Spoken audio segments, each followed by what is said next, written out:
What's going on, everybody? Welcome back to the shop. Today is the day that I'm going to start working on the solid axle swap. Well, not really the solid axle swap, but axle swap for the rear and air ride. I'm going to get the rear done first, get everything checked out and squared away, and all the bugs fixed out of that before I start on the front.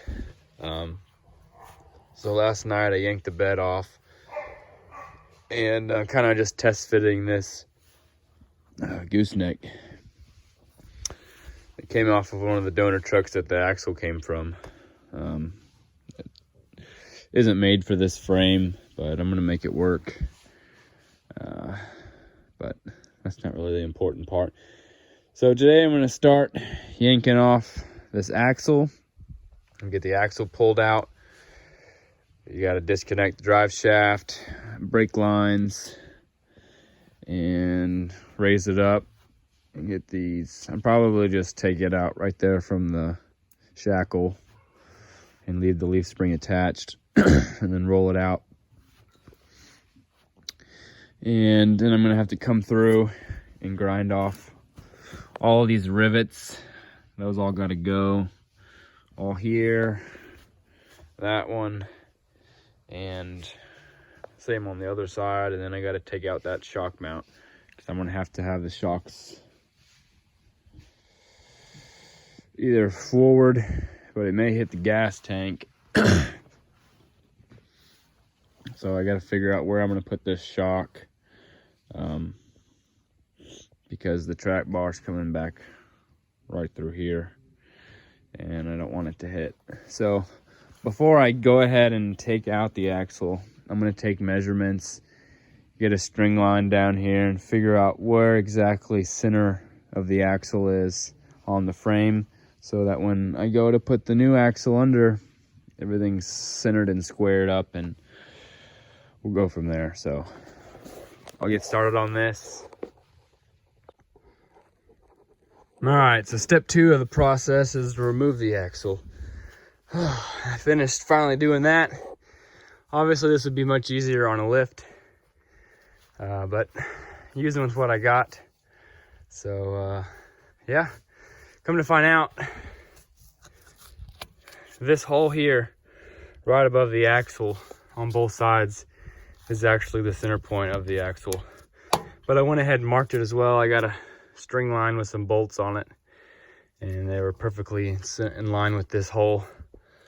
So it's good to know. I also took a measurement from the bottom of the frame to the ground, how it sit before, and it was 26 inches. So I know when I go to put this back to normal, I'm going to try and get it as close to that as possible to have it at stock ride height. I also took a pinion angle, which with this on uneven ground and everything was 7.5 degrees. Isn't really great, but then again, I'm not on level ground and the ground's kind of sloped, so I mean that could play into it as well. So I'm not moving the truck, it's going in right here, so I'm going to copy that same angle, and in theory it should be the same angle on level ground as well. But also the control arms I have are adjustable, so for some reason it's off a little bit, I can turn those joints in or out and adjust the pinion angle and how far in and out the axle is. So yeah, I'm gonna muscle this axle out of here. I may end up dropping the leaf springs just so it's easier to get this pulled out. I didn't really think about it. I got the new one put in behind it before I started, so it would just be easy to roll in, but I didn't really think about getting this one out. So I'm gonna start on that and I'll be back. All right, step 3 of this fun process. It's probably the worst process of all, and it is grinding off the rivets of the old hangers.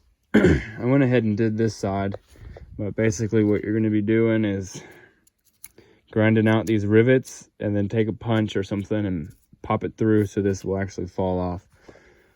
You also, when you do this, you want to do it on the bracket side you're taking off, not the frame side, so that way you're not gouging into the frame and messing that up. You can use a torch, plasma cutter. I'm using a cutoff wheel and a grinder. Just be careful when you do this. Obviously the death wheel will get you if you're not smart about it. But there's 4 here on the frame on the side, and then there's 4 on the bottom. So I'm gonna go ahead and punch those out and remove that and move on.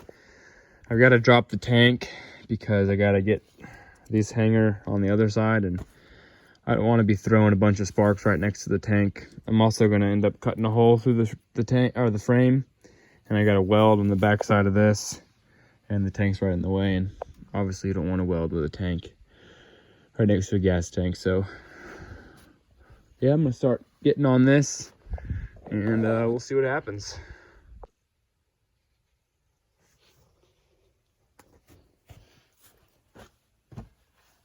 It'd be best to use some sort of air hammer, but mine I got from Walmart or AutoZone somewhere, and it doesn't work well. So this is what I'm doing. I've hit my hand too many times, getting pissed off, so set up a stand and vice grips and just whack it through. Obviously a bigger hammer would be nice too, but I don't got any of those fancy stuff. I need to. There it went. 1 down. 7 more to go. This is the worst part. Obviously, we're gonna be doing this. Get an air hammer or something. Make your job a lot easier, and you won't say so many bad words.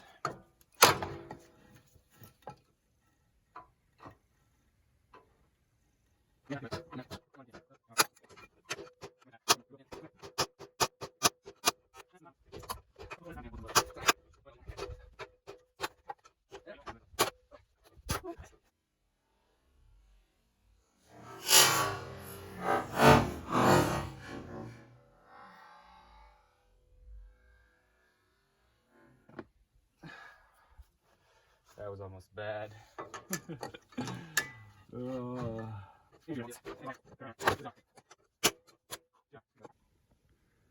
All right, so fast forward a couple hours later, I ended up going over to my neighbor's house and borrowing his air hammer, and that was a very smart idea because sitting there beating him out with a chisel and hammer just wasn't going to work. So I got all of them off. I got the centerpiece, the spare tire bracket out. Before I took that out, I stuck it in a bar. That is another, that's 2-inch DOM 1/4-inch wall that I got going through there to take the place of the super thin cross member that I took out for the spare tire, just so I've got some sort of brace in the back because I took one out, so I wanted to put one back in. I still got to take the tank out before I can get that other hanger off, but my baby started sleeping, took a nap, and I'm kind of pretty close to his room, so I can't use the air hammer anymore until he wakes back up. But anyways, the axle is centered and squared. It's back under exactly where the original one was, and I've got it squared. I took just a point of measurement I think I took from the caliper bolt to the body mount and caliper bolt to the back of the frame. Both sides is square. It's squared between the frame and the tire. It's perfectly square that way. And the pinion angle is back to 7.5 degrees like it was previously. The frame rail is 26.5 inches from the ground like it was previously. So in theory, whenever this thing gets back on flat ground, everything else should be fine. Who knows, I could be wrong, but then again, the mounts are adjustable. so I can always make adjustments as needed. So right now, what, Bear? What? You may throw your little toy? This is Tucker's toy, not yours. But yeah, gonna get the frame knocked out, or not the frame, the gas tank dropped, get all that out of the way, get all that closed up so I don't blow myself up. And I'll go from there. I gotta run to the store and get a 3-inch hole saw to cut in here so I can start getting these control arms mounted and tacked in and get everything situated before I weld it all up and repaint this frame. But yeah, so let me get knocking on this and I'll be back. All right, so a couple more days have passed since the last video, but today I'm working on drilling out the other hole. I finally got the tank out, and I got the other hanger bracket off. I also have the mounts mocked up for the air tanks. I got those welded in. I still got to grind off all the flux and stuff that's on them and get it all painted eventually. I've got the bags tacked into place of where I want them. Simply just tacked for right now. I got the holes drilled for the bags. What I ended up doing with that was taking bolts that fit and I cut the head off. So then what I did was I got the bag centered, got the frame centered. Actually, I didn't get the bag centered because if I did that, it would be too far over and it was touching the bolt. Ugh, excuse me. Touching the bolt of the control arms. So anyways, I got it put pretty much right where as far over as I can get it. And that's where I put the bag. So it was off just a little bit. What I ended up doing was taking those bolts with the head cut off and I blew up the bag. What did I use? I used this ball valve here, screwed it in, and just simply used my mouth and blew it up. It's not hard to do at all. And blew it up, and wherever the bolt touched the bottom of it, I simply used the paint pen and traced around it and then drilled out the holes from underneath. It took me probably 45 minutes to drill out this hole last night. It took forever, and I'm about to go again on it now. But using a 3-inch hole saw, it just takes a while. This is some 1/4-inch thick frame rails, and it just takes a while. So once I get the other hole set in place, I'll get these mounts tacked on. And as of now, when it sits in the hole, it doesn't touch the axle. So what I'm gonna have to do is lengthen these out a little bit longer. They end like here. So this is 1.25 inches, and you want at least 1.25 inches of thread engagement. So I think I've got 2 inches in here. I'll have to obviously double check that before I go doing anything crazy, but I think I got that hole just a tad bit forward of where I was wanting it. It'll still work, it'll still be fine. That's why I got adjustable link, so I can, if I made an error, I can simply adjust with the bars now.